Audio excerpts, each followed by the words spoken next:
Hi guys, welcome back. I'm Maya from Simply Bloom. Do you see the fall color behind me? Oh, everything is looking so gorgeous. That is a Thunderchild crabapple tree. Love it, absolutely love it. So today I am putting in a Hosta shade bed kind of at the entrance of my driveway. I have a bunch of Hostas that have been sitting in the shade in their containers all growing season, and they're a little sad looking. My family's been really sick for the last 3 weeks. It seems like as soon as we recover from something, we get hit with something else. We've had stomach flu, strep throat, and now we just have this nasty cold that we cannot shake, all within 3 weeks. So these have been neglected and not watered like they should, so definitely got fried. I need to cut off a lot of bad looking leaves, but let me show you what I'm gonna plant. All right, this is what we have.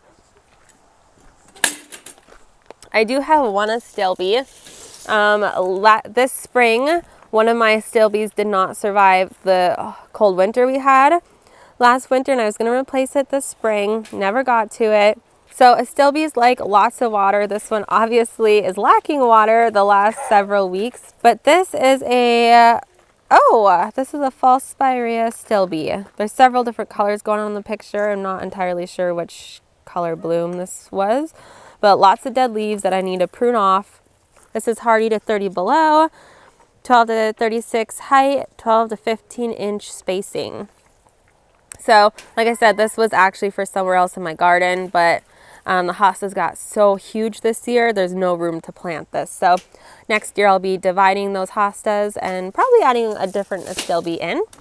And then you guys, these are some of my favorite hostas. This is what's it called? I just call it like drinking gourd. Where's the name? Oh, here. The Abacua, pretty sure I said that wrong, drinking gourd. That's why I normally just say drinking gourd, because I don't know how to say the first name. These get 14 to 16 inches high, 24 to 30 inch spacing. But the leaves, it's hard to see when they're little like this, but they'll form like little drinking gourd, like cups that the rainwater collects in, and I love that. And then just kind of deep matte leaves. So this was a 6-pack. I've used 2, so I have 4 left that I'll put down here. And then I have this one, and you guys, like I said, all my hostas look so bad right now. What is this? This is a forbidden fruit hosta, hardy to 40 below, 6 to 36 inches in height, 12 to 36 inch spacing. And I just really like that variegated leaf. And then I have the Empress Woo.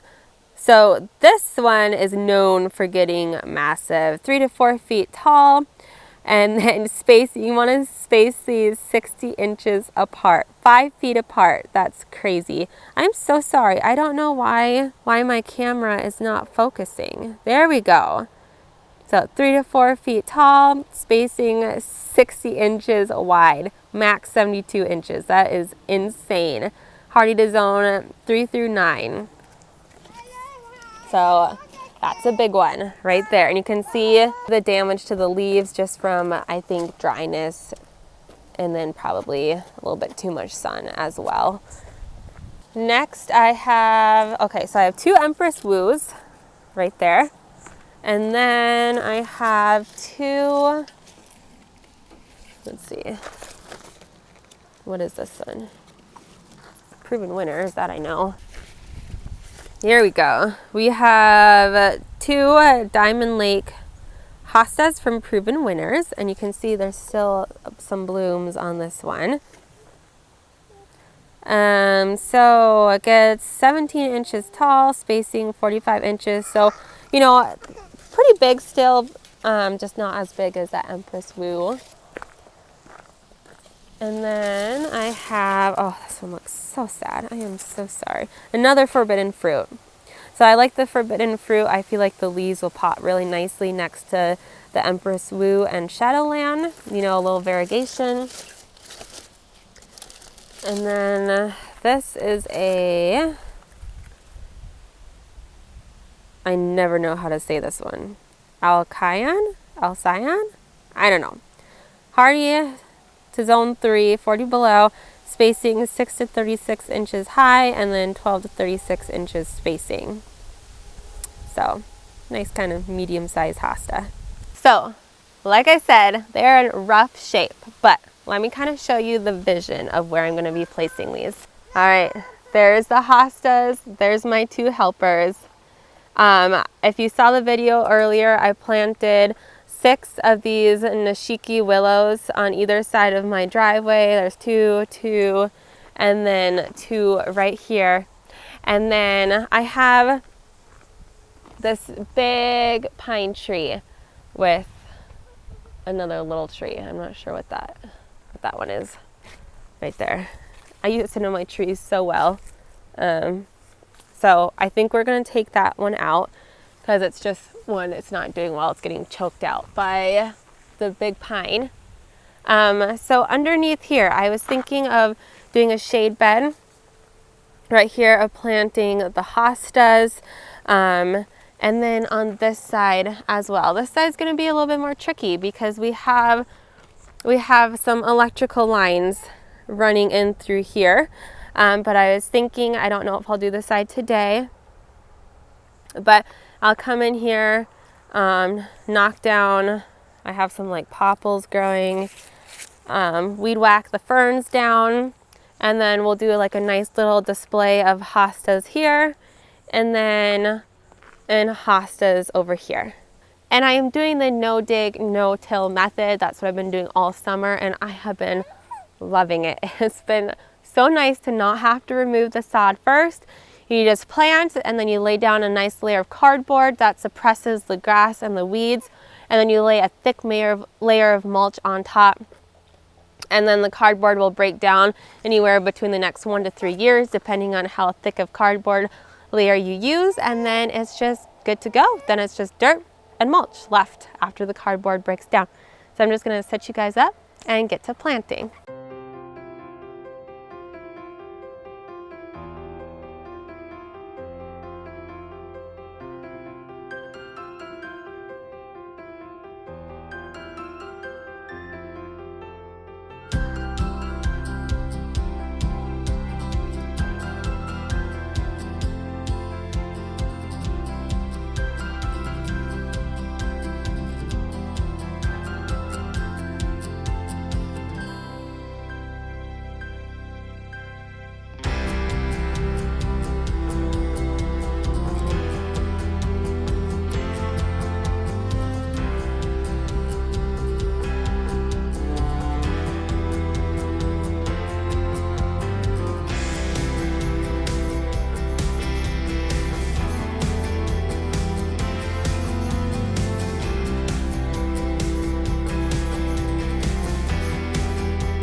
Okay, you guys, I am done. I went inside for a lunch break and I left my microphone in there, and I'm too lazy to go get it. So hopefully the audio is not too bad. It's kind of breezy. Let me turn you around and kind of show you what I've done. And when I say I'm done, I'm like half done, and I'll explain. Okay, half done as in everything is planted but no mulch down. You can't see. But I plan on doing the cardboard and mulch tomorrow. I just wanted to get everything planted today, so it'll be like a 2-part series. So right there I have the Empress Woo, and I think I left enough space. Now these Nishiki willows, they say they'll get 5 feet wide, but I've had tons of people say that they get bigger. So I did leave, I think plenty of space. So if those get, 5 feet wide, it's 2.5 feet on either side like this, and then that leaves a good chunk for the Empress Woo. And then I have the Diamond Lake. So both of those, their root systems were so advanced in their containers, I could not get the container off. So I had to cut the container off of them. Those are both proven winners. as well. So both from the Proven Winners line. They were impressive root system. Hopefully I didn't shock it too much by cutting off the container and planting them. So we'll see how that goes. This is one of the drinking gourd hostas, and I'm so excited to see these leaves will get massive and form, like I said, little gourds, drinking gourds. It looks like you could just go drink out of them after rain. Here is the forbidden fruit. I wish I had more variation in leaf type. Earlier this year, I started another hosta shade bed around my oak tree, and I had every single hosta look different. Variegated leaves, like solid leaves, and then there's yellow leaves and green leaves and whitish. And I love every plant looks different. Well, this is what I had left over from that project. So that's why I'm just planting what I have, but a lot of it looks similar. So maybe I'll add some more. I want to add in some like heucheras, especially Proven Winner has this purple one. I can't remember what it's called. I'll put a picture of it. I've been obsessed with the color purple. So I think that purple heuchera would pop so nice with like the matte green leaves, and it would add some contrast. And then next to the forbidden fruit, I have that one I can never pronounce. I really need to learn how to say it. I've asked my husband 100 times how to pronounce it. He's like, why can you not get it? For some reason, I cannot remember that name. And then there's another one of the drinking gourds. And then on the other side of the driveway, there's this. So I did plant the hostas in here, and it was so hard. I did not film it because I was stressed out. So when we had the guys here to mark the electrical lines, they had a hard time finding where they were at. And I was just really worried. For those of you who don't know, they have like this radar thing that they swing along the ground, and then it gives them a signal so they know where it is. And they were just, it looked like they were having a hard time, and they were even like, I think it's right there. I'm having a hard time, but I think this is kind of where it is. So I didn't plant where any marks were, but just because I had such a hard time finding it, I was like, it could be anywhere in here, you know. I feel like it could be like a foot off. I don't know. I could be wrong. I probably am wrong, but I was so nervous. I was so careful not to just jump on the shovel because I didn't want to cut an electrical line. That would have been so bad. So I was so stressed out. I just didn't film it at all, but I got it planted. So let's finish the tour. Okay, it is a hot mess, and once I have it mulched, it will look so much better. My dilemma though is once I mulch it, I won't be able to see where any of the electrical lines are. And just like the other side, I want to add in some heucheras and stuff. So I might not mulch this side tomorrow, just simply so I can plant. But I'm not getting any more plants the rest of the year. And I feel like if it snows, and then by the springtime when everything thaws, all the markers will be pretty much gone anyway. So maybe I'll just mulch. And then I'll just have to have them come out again next year, but I feel like they wouldn't like that. I don't know. If they were already here, they're like, why am I coming back? Anyways, so there's the drinking gourd hosta. There's the Blue Lake.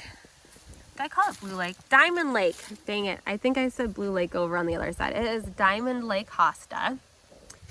And then right here is another drinking gourd hosta. Kind of hard to see. And then I have the Empress Woo right here. And we do plan on fixing this white fence probably next year. Then I almost stepped on it.